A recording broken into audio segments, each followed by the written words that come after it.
ونسأل الله لنا الإعانة فيما توخينا من الإبانة عن مذهب الإمام زيد الفرضي، إذ كان ذاك من أهم الغرض، علما بأن العلم خير ما سعي فيه وأولى ما له العبد دعي، وأن هذا العلم مخصوص بما قد شاع فيه عند كل العلماء، بأنه أول علم يفقد في الأرض حتى لا يكاد يوجد. الحمد لله رب العالمين، وصلى الله على محمد وعلى آل محمد. ودرسيني لباتنات وحين كدح جرني مسائشي المناسخات أيين كدح جرني وحين سوق هذا المناسخات صدح حاله إن لهذا الحالة الأولى وإنه كصوبحني، الحالة الثانية وإنه كصوبحني. الحالة الأولى وحي هيد إن ميدك هراء كوي دحليي ميدك دنبان أي دحليان قابكي كي هراء دحليين أي كوة دنبان دحليان تاسي حالدي كوات بي هيد وحالة سمين أيو وإنه سوارقني. الحالة الثانية وحي هيد ميد والبددك دحليا إني إساقون دحليان ونعيد كلا إنا دحلين ميد والبكوة دحليا يورثديسو إني إساقون دحليان oo cid kale ayna dhaxlayn. taasina xaaladii labaad bay ahayd. maanta waxaan qaadanayna insha Allah ta'ala alxaala athalitha, xaalada saddexaad. xaalada saddexaad ee munaasakhaadka waa ta ugu dambeysay waxa weeyi oo ay noqonaysaa in maydkii hore kuwii dhaxlayay ay ka dambana dhaxlayaan. maydkii hore kuwii dhaxlayay ayaa ka dambana dhaxlaya, laakiin qaab dhaxalka isbedelaya. waa intay kaga duwan tahay xaaladii koobaad. xaaladii koobaad waxay ahayd maydkii hore kuwii dhaxlayay ayaa kuwa dambana dhaxlaya. tan saddexaadna maydkii hore kuwii dhaxlayay ayaa kuwa dambana dhaxlaya. intaa way ka siman yihiin. waxay ku kala duwan yihiin xaaladda koobaad iyo tan saddexaadii in la yidhaahdo xaaladda koobaad qaabkay ka hore u dhaxlayeen ayay ka dambana u dhaxlayaan. tan saddexaadna qaab dhaxalka isbedelaya oo qaabkay kaa hore u dhaxlayeen qaab ka duwan ayaabay meydka dambe u dhaxlayaan. intaasay ku kala duwan yihiin xaaladii koobaad iyo xaaladda saddexaad.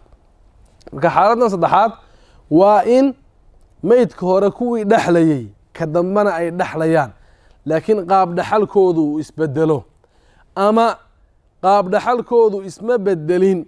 laakiin qolo kale ayaa ku soo biirtoo la dhaxlaysa. cid kaloo la dhaxlaysa iyaguna dhaxalkii wax ka leh ayaa meeshii joogta. xaaladda labaad waxay ahayd mayd walba dadka dhaxlaya isaguun bay dhaxlayaan, saasay ahayd. laakiin marka la yidhaahdo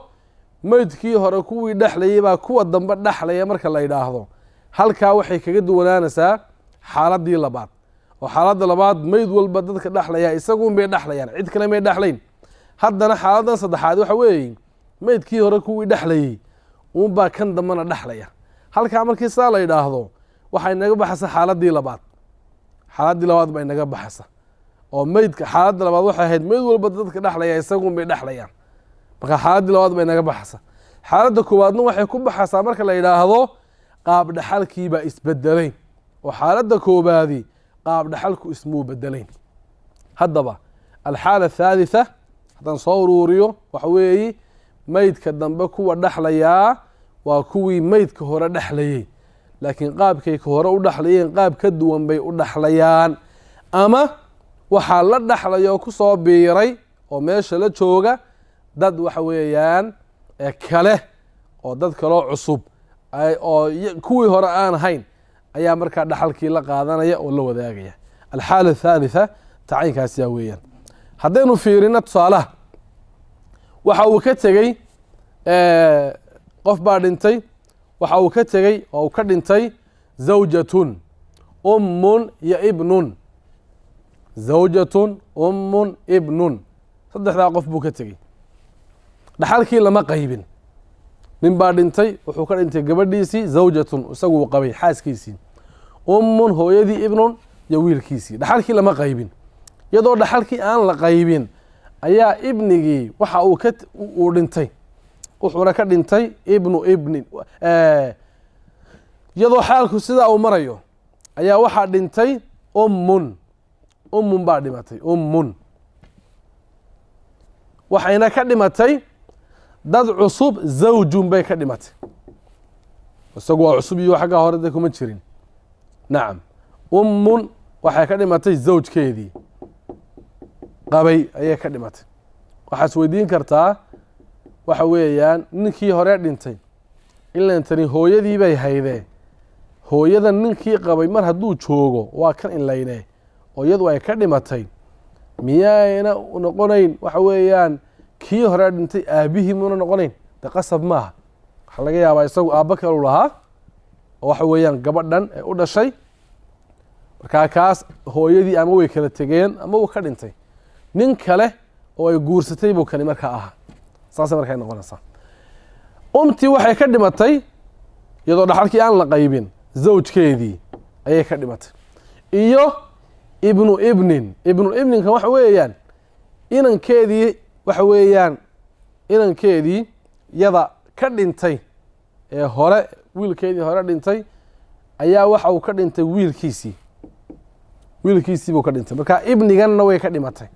oo markay dhimatay ibnigan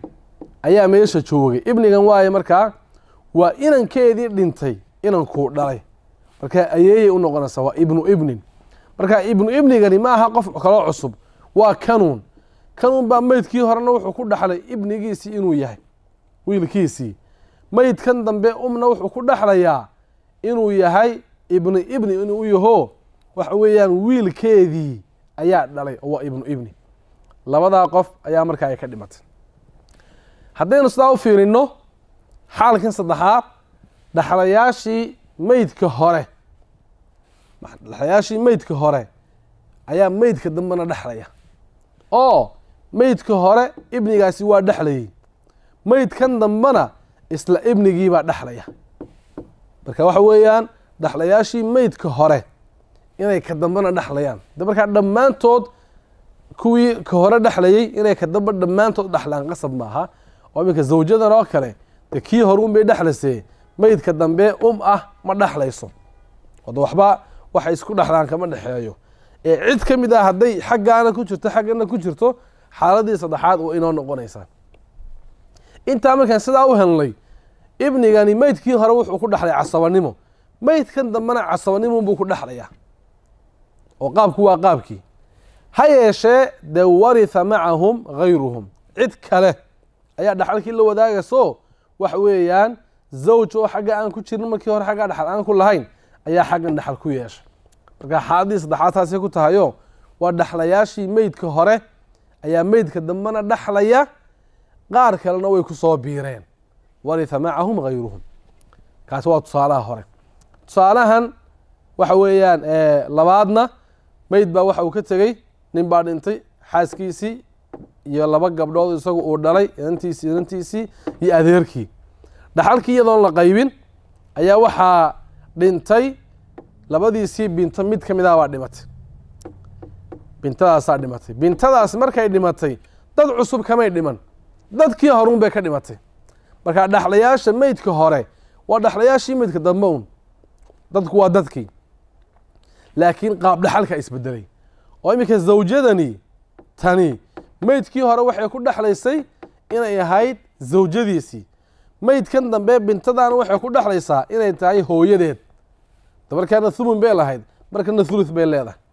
bintadani meydkii hore waxay ku dhaxashay inay inantiisii tahay inantiisii uu dhalay markay meydkan dambe dhexlayso bintadanaana shaqiiqay ku dhaxasho de walaasheed bay ahayd walaasheed baa dhimatay camkaasi meydkii hore wuxuu ku dhexlayay inuu adeerkii ahaa oo walaalkii baa meydkii hore dhalay kanna waxa uu ku dhexlayaa waxa weeyaan bintadan oo meydka dambaa bintadan meydka dambaa wuxuu ku dhexlayaa aabbaheed adeerkii weeyaan waa iyada aabbaheed ayaabuu adeer u ahaa nacam markaa waa isku midu markaana casabuu dhexlayaa markana casabo unbuu qaadan laakiin dee kuwan kale ayaa markaa isbedelay oo marna tani zawjadan iyo waa isla hal qofun ee marna magaca zawjanin bay wax ku dhexlaysaa marna magaca umnimo bintadan iyo shaqiiqadan waa isla hal qofun oo bintadani marna magacan bintinimo wax ku dhaxlaysaa marna shaqiiqo labada fardiye xaalkan qaadanayaana wuu kala duwan yahay camku waa uu camkii marna wuxuu waxa weeyaan adeer ruma u ahaa meydkii hore marna meydkii hore ilmihii uu dhalay ayaabuu u noqonayaa adeerkii waxa weeyaan labaadoo yacni meydkan labaadee bintada ah aabaheed buu u ahaa waxa weeyaan ayuu adeer u ahaa yadna adeer buu u noqonayaa markayn halkan joogno innagu xaggan oo kale waxaan iska nidhaahnaa awow baa la yidhaahdaa laakiin magaca uu ku imanayaa waxa weeyaan waa magaca camnimo ayaa ayuu dhaxalka ku qaadanaya waxyaabaha ku saabsan in nasabka la barto iyo nasabku sida uu noqonayo dhaxalka marka la dhex joogo ayaa arrinkaasi uu ka mid yahay waaya yani adeerka aabbaha walaalkii waa adeerka inanka aada dhashana adeerkaa adeer buu u noqonayaa markayn baabkan joogno innaga dee curfigeena ayaa waxa uu yahay inaynu nidhaahno adiga adeerkaa oo aabbaha la dhashay waa adeerkaa laakiin ilmaha dhashay adeerkaa awowbuu dee u noqdaa oo awowbaa markaa loo isticmaalaa laakiin xaggan markayn joogno waxa weeyaan adeerkaa waa adeerkaa un aabbaha adeerkiina waa adeerkaa saasay marka noqonaysaa kuwan kalena dhammaan waa caynkaas oo kale sida kuwa u sharaxnay unbay kuwanna ay la mid noqonayaan marka halkaa waxay nooga soo baxaysaa xaalka saddexaad oo ah meydkii hore kuwii dhexlayay unbaa ka dambena dhexlaya laakiin qaabkay kii hore u dhexlayeen qaab ka duwan ayay ka dambe u dhexlayaan ama qaabkii haba ahaadee dad kalaa dhaxalkii la qaadanayo ku soo biiraya waa xaaladii markaa saddexaad xaalka caynkaasiya sidee looga shaqaynayaa waxaan leenahay marka hore waxaan dhisanaa meydka hore dadka uu ka tegey dhaxalkooda inu qaybananaa waa loo dhisayaa zawjatun thumusi umna sudusi ibnina waxaan siinanaa casaba ayn soo dhisno sidii caadiga ahayd wax loo dhisi jiray ayaan u dhisaynaa oo thumun iyo sudus baa ku jira hooseeyay waa 8 iyo 6 isku eeg waa tawaafuq mid qaybi kii kale ku dhufo waa 24 asalkii waa 24 waxaa u thumun ah 8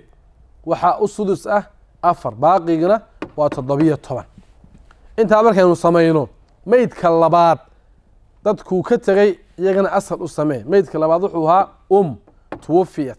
yay ka dhimatay ibnigan oo ibni isku bedelay ibnu ibni ayaa markaa ay ka dhimatay iyo zawjkii rubuc c ibnina casaba ayuu ku dhexlayaa maslada 4 inoogu dhis ibni 3 c zawjna xabad c masaladana waa inagaa dhisnay meydkii hore meydkan dambe masaladeedii waa inagaa dhisnay labadii masalo waan dhisnay labadaa masalo la isku qabanaya markaa oo jaamica la rabaa in la sameeyo hal meel la iskugu keeno oo dhaxalkooda looga qaybiyo oo qof wal oo nool sahmigiisii laga siiyo sidaan samayn jirnay caadiga ahayd baa la samaynayaayo meydka labaad waa maante sahmigay mas'aladaa hore ku lahaydoo 4 ah iyo asalkii iyada loo sameeyey mas'aladeeda loo sameeyaa la isku eegayaa waxaa la iskugu eegayaa intayn soo dhiganay ma inqisaamba oo tamaathulkiya iyo tadaakhulkiya tadaakhulku sahmigu uu weyn yahay asalkuna uu yar yahay iyo tamaathul labada goor inqisaam buu ahaa ma inqisaamba ma tawaafuqba mise waa tabaayun sideen hore usoo sharaxna iskugu eeg hadday inqisaam noqoto sidii hore weeyaanoo saxat iljaamica mima saxat minhu ula jaamicadu waxay ka ansaxaysaa masaladii hore waxay ka ansaxday markaa maanta afar haddii loo eego waa inqisaam afartan sahmiga 4taa waa loo qaybin karaa waa inqisaam markaa saxat iljaamica mima saxat minhu ula waa sidii waxa weeyaan xaaladii hore labaad marka 4tan haddii 4 loo qaybin karo 4 loo qaybi waa xabadii halkaa dhigo jaamicadana waxaad ka dhigtaa uun tii hore wixii jaamica asal ahaa ka dhigo 24 ha soo qaado 24 xaggan dhig waxa weeyaan wuxuu noqonayaa jaamicada asalkeedii sidaa markaa samayso qof kasto mas'aladaa hore kuugu jiray dhaxalkuu ku lahaa waxaad u keenaysaa jaamicada xagga isaga ku beegan oo jaamicada hoosteeda hadduu nool yahay soo qaad wuxuu xaqaa ku lahaayo xaggan u dhig qofkaad xaggaa wixiisa u soo qaadaysaa xaggan labaad hadduu wax ku lahaana oo uu ahaa qof halkan iyo halkan baa dhaxal qaadanaya marka waxaad samaynaysaa xaggaa wuxuu ku lahaa soo qaad xaggan wuxuu ku lahaana ugu dhufo jusu sahmiga xaggaa la soo dhigay wixii soo baxa oo xaggan ka soo baxa iyo xaggaa wuxuu ku lahaa isku dar deeta jaamicada hoosteeda ugu qor xagga isagoo ku beegan waa hadduu xagga labada meeloodba dhaxal u lahaa hadduu xaggaa horun dhaxal lahaana xaggaa hore wuxuu ku lahaa un soo qaad hadduu xagga dambe un dhaxal leeyahayna xagga dambe waxa uu ku leeyahay uun ugu soo dhufo wixii lasoo duldhigay jusu sahmi zawjatun way nooshahoo may dhiman xaggaa dhaxal bay qaadatay laakiin xaggan dhaxal may lahayn oo iyadu umde may dhexlayn may dhexlayn dhaxalkeeda may lahayn oo de dhaxalkeeda waxay u yeelan weyday waxa weeyaan waa zawjadan ninkii qabay ayaabay tani dhashay marka gabadhan zawjadani iyo maxay isku yihiin dee waa zawjadan sodohdeed dee sodohnimo la iskuma dhexlo marka zawjada dhaxalkeeda ma qaadanayso waaye marka halkaa saddex bay ku lahayd soo maaha halkan waxba kumay lahayn saddexdii soo qaad halkaa u dhig iyadu ilan way dhimatee ka boodo si firun xaggaa dhig ilan halkan dadkii noolaabaa dhaxalkoodii lagu ururinayaaye u kaalay ibniga halkaa ibnigu dhaxal buu lahaa isagoo ibniya halkan isagoo ibniya buu dhaxal lahaa halkaa wixii uu ku lahaa sidiisa usoo qaado halkan wuxuu ku lahaana xabadda in halkaa dhigna ugu soo dhufo oo xabaddaasi waxay kasoo baxday afartii loo qaybiyay kasoo baxday xabad saddex ku dhufo waa 3 xaggaana muxuu ku lahaa 17 isku dar waa 20 halkaa dhig zawj baa inoo haray kuwaas way dhamaadeen kuwana oo de kanoo xaggan iyo xagganba ku jirayna wayna dhaafay 20 buu qaatay zawj oo qaybta dambe ku jira inoo soo haray zawjku muxuu lahaa xabadii xabadda ugu dhufo waa xabadii xaggaa ugu qor saasay kugu dhantahay waana xaaladda inqisaamka xaaladda saddexaad tusaalaheedii inqisaamka weeyaan u kaalay tusaalaha muwaafaqada isla tabtantaa uga shaqeyna looga shaqeynaya masalada hore dhis haddana tadamba dhis jaamicadii u samee zawjatun markaan iska dul cararo hadday sidaa tahay zawjatun waa thumun bintun iyo bintunna waa thuluthaan camna waa casabo asalku waa 28 zawju waxay qaadan 3 labadan binto thuluthaan bay isku lahaayeen 16 8 u kala qaybi 5 baa soo hadhay baaqiya camka qaadanaya masaladii hore ay naga dhamaatay yaa dhintay labadan bintada hore dhimatay oo yey ka dhimatay dad cusub kamay dhiman dadkii horuun baa dhaxlaya oo bintadan dhimatay zawjadaasi way dhaxliyo hooyadeed weeyaan leen aabaheedii hore dhintay tani waa zawjadiisii yadeena dhashay maanta yaday dhashay marka hooye u noqonaysaa bintadan kalena walaasheed bay noqon camkaasina adeerkeedu buu noqono waa adeerkeedii dee labaad oo aabaheed adeerka u ahaa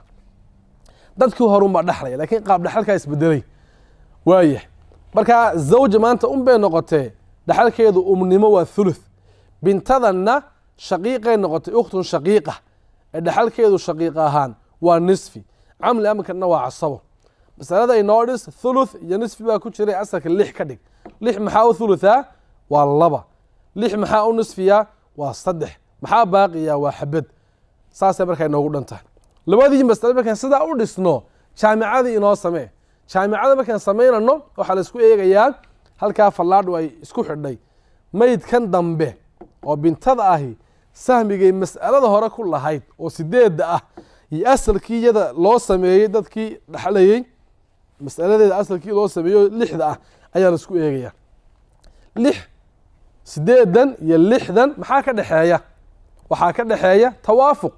tawaafuq baa ka dhaxeeya iskugu eeg inqisaam oo tamaathul iyo tadaakhul sahmigu weyn yahaa iyo tawaafuq iyo tabaayun saddexdaa xaalo weeyaan maanta waa tawaafuqood 8 iyo 6 tawaafuq baa ka dhaxeeya tira wada qaybisa mar hadday tira wada qaybiso tirada wada qaybisa la soo bax oo tirada 8 na qaybisa 6 na qaybisa jablaan qaybinaysa waa 2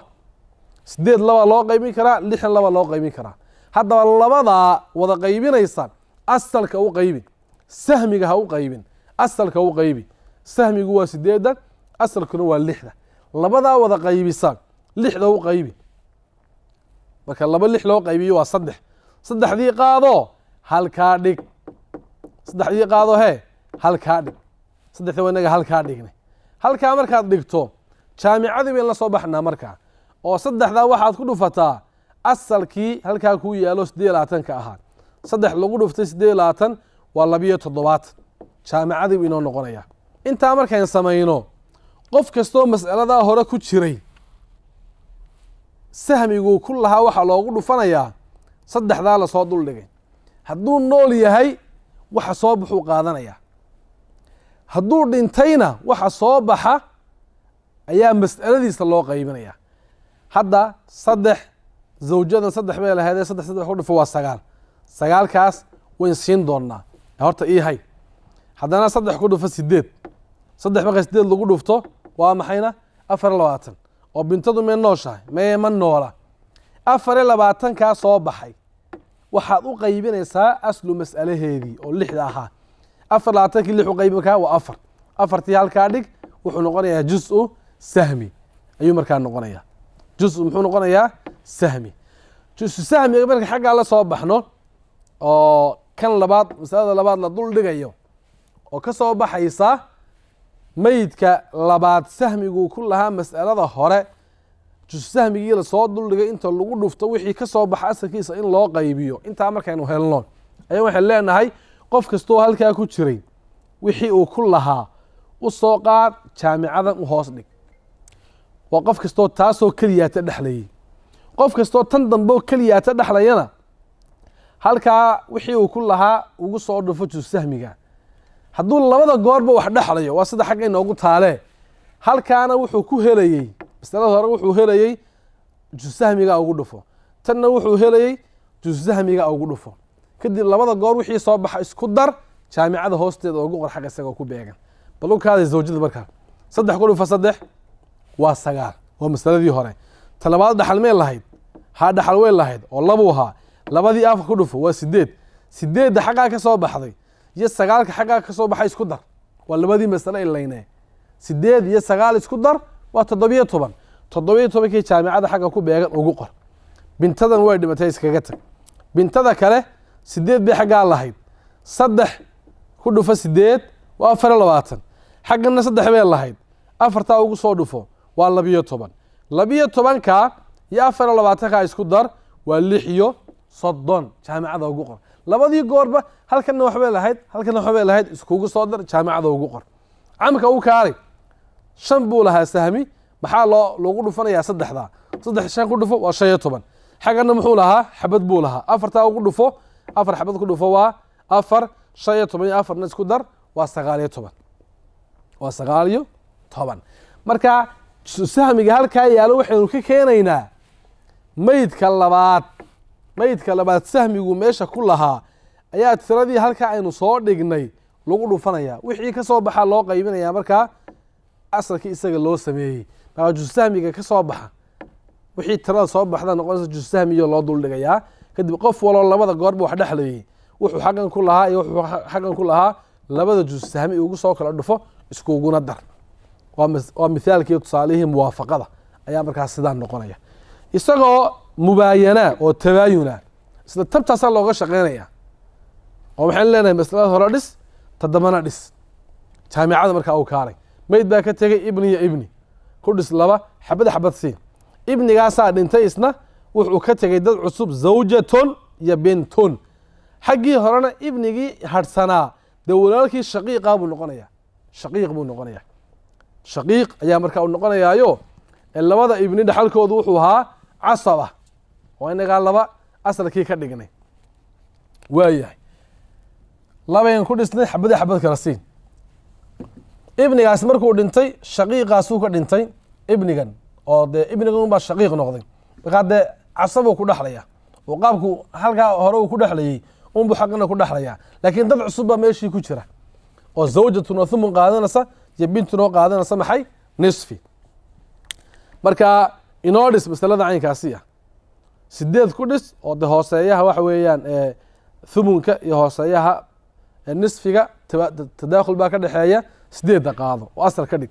8 maxaa u thumunaa xabad, maxaa u nisfiyaa 4, maxaa soo haray 3. shaqiiqaasaa qaadanaya oo wuxuu ku qaadanayaa casabanimo.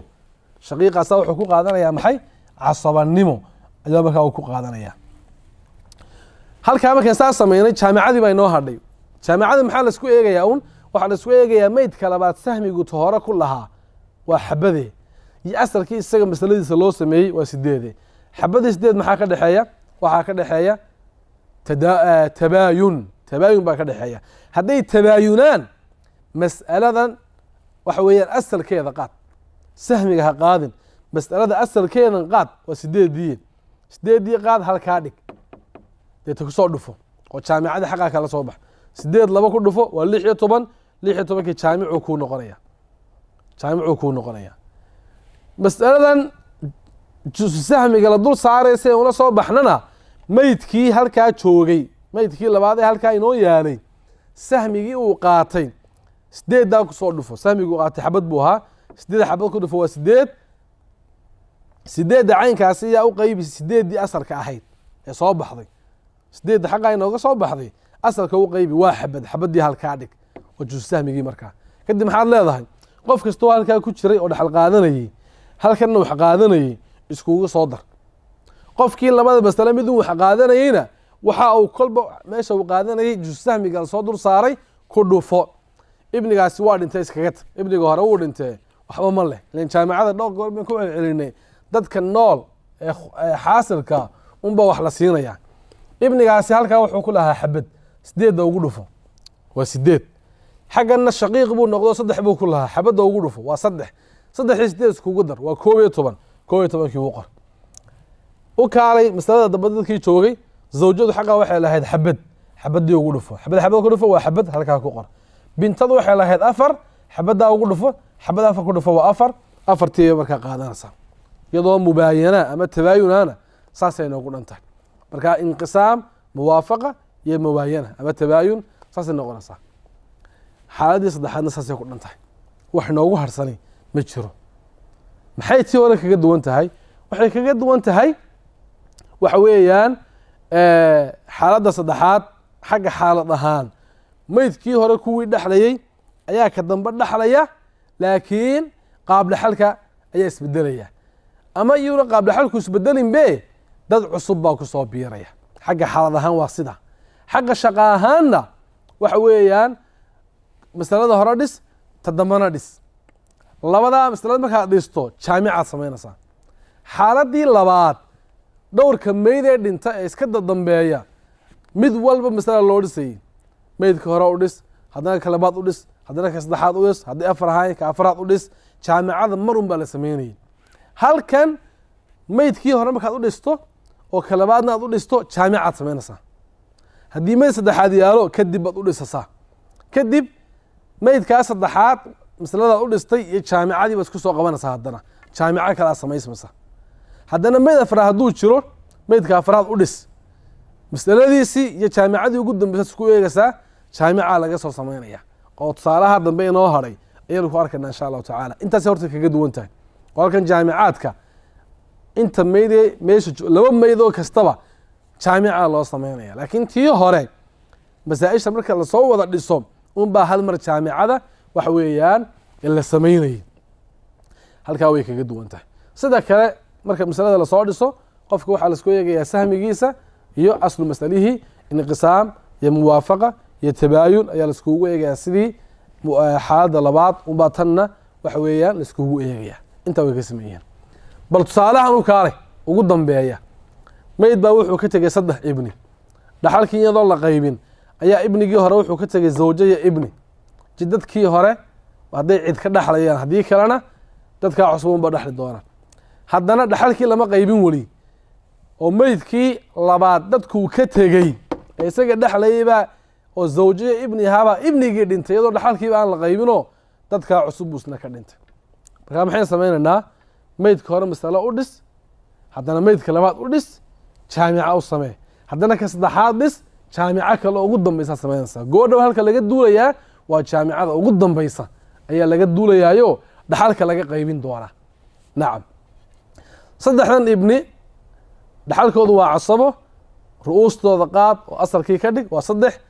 asal ka dhig, xabad iyo xabad iyo xabad kala sii. ibnigaasaa dhintay, wuxuu ka dhintay zawjatun iyo ibnun. halkaasi waa zawjatun oo jiimka iyo gaabadaasi zawjatun ayaa loo soo gaabsanaya. xagga horena way noogu jirtay. zawjatun waa thumun, ibnuna waa casabo. masalada asalkeedu waa 8, zawjada xabad si, ibnuna waxaa siisaa 7. labadii masalo waa inagaa dhisnay. hadda jaamica markaa inoo samee. intaan meydkaa saddexaadee dambe ibniga intaan la gaadhin horta jaamico samee ibnigana wuu dhiman doonaa waa inaga nidhiye intaan isaga masaladiisa aan la dhisin horta jaamico sii samee jaamico sii samee xaaladda saddexaad labadii meydey kastaba jaamica loogu xogsiinaya waaya jaamicada aan sameynay maxaa laisku eegayaa meydka labaad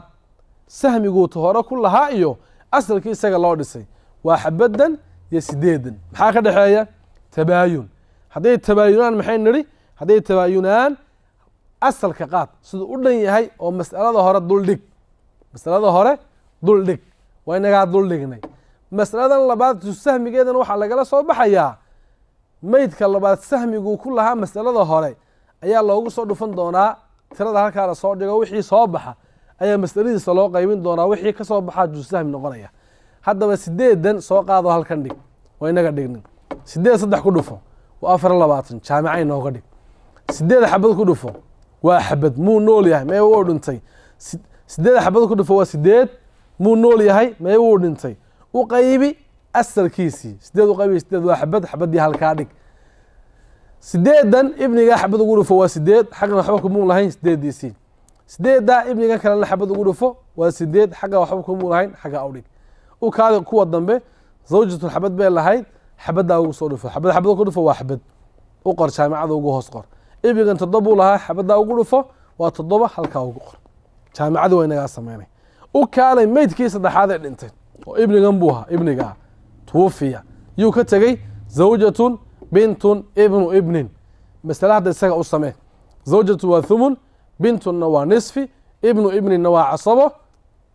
asalka 8 inooga dhig zawjada xabad sii bintuna 4 sii waa nisfigeedii saddexa soo harana ibnu ibni ayaa qaadanaya masaladiisa waynagaa dhisnay hadda maxaa la isku eegayaa waxaa la isku eegayaa meydkan ugu dambeeyey ee dhaxalkiisa la qaybinayay waa ibnigane meeshii hore halkii iminka ugu dambeysay sahmiguu ku lahaa oo halka ugu dambeysa waa jaamicada iminka la sameeyey markaa jaamicadan baa waxaa loola dhaqmayaa masaladii koobaad jaamicada waxaa laga soo qaadayaa masaladii koobaad oo kale ayaaba inoo tahay marka meydka dambe loo eegayo ugu dambeeya masaladiisii waxa weeyaan sahmiguu ku lahaa jaamicadii isaga ka horeysay oo masaladii hore looga soo qaadayo iyo asalkii isaga loo sameeyaa la isku eegaya haddaba meydkan dambe ibniga ahi muxuu ku lahaa jaamicadii hore muxuu ku lahaa 7 taasaa masaladii hore oo kale laga soo qaadaya nacam ila iminka meydkan ibnigan haddii xaqa dib ugu noqono ibnigaa xabad buu lahaa waa masaladii hore ku lahaa tii isaga loo dhisayna waa 8 labadaasaa la isku eegayay hadda ibnigan dambe ugu dambeeyey meydkana oo meydkii ugu dambeeyaa masaladii isaga loo dhisay waa 8 tii isagu uu dhaxal ka qaatayna waxa weeyaan waa jaamicadan ka horeysay waa halkii labadii mas'alo hore la iskugu keenay ee lagu soo afxidhay ayaa la eegaya meelo hore lama eegayo xataa hadduu qofku meel hore wax ku lahaa lama eegaye jaamicadaas unbaa la eegaya wuxuu ku lahaa oo lagu soo afxidhay masaa-ishii hore waa 7 7dii 8 isku eeg waa tabaayun hadday tabaayunaan asalka qaadeen nidhi 8 qaad duldhig 24 8 ku dhufo 24 waa 190 marka seen masaladan jusahmiga dul istaagaya dul waxa duldhiga oo soo baxno 8 waxaad ku dhufataa 7 ku dhufo 8 been 7 ku dhufanaa marka wixii soo baxa ilaa uu dhintay ibnigaasi isagu qaadan maaye wixii soo baxa ayaa waxa loo qaybinayaa mas'aladiisa ayaa markaa loo qaybinayaa 8 markan 7 ku dhufano waa 56 8 7 ku dhufo waa 56 ka asalkii isaga loo dhisay waxa weeyaan u qaybi oo 8 ahaa 7 noqon 7dii duldhig markaa 7dii ayaan duldhigaynaa kadib waxaan leenahay 8 halkaa soo dhignay oon jaamicada ka sameynay 8 ku dhufo 24 190 buu jaamicada ka sameynay qof kasta oo jaamicada wax ku lahaa ugu soo dhufo